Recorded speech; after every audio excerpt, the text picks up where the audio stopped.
questions this time. Okay. So you've gotten around. You're London-based. Been to San Francisco, and now New York. Yeah. What do you think of the New York market in social media?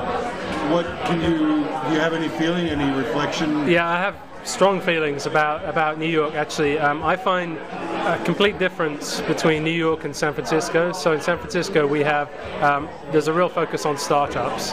It doesn't matter who I invite to speak. The conversation goes around to the innovative startup approaches to social media and social media marketing. Whereas in New York, there's definitely, as you would expect, the media focus.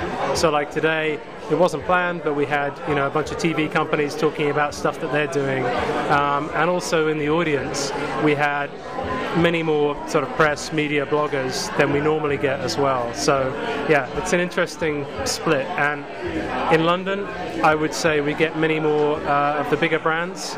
So we get big telcos, oil companies, people like that. Maybe that's because my network is London focused, perhaps. But there's a big split between the audiences we get. What do you think are the important topics for meetings over the next year?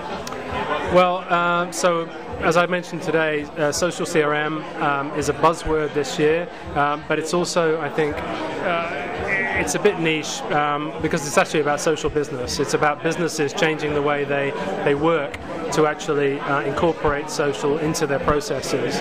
So whether that's staff understanding how they can interact on social, whether that's senior bosses and people loosening up the reins to enable the flow of information easier between internal and external, or whether that's simply changing the brand slightly so it becomes a more human, approachable brand.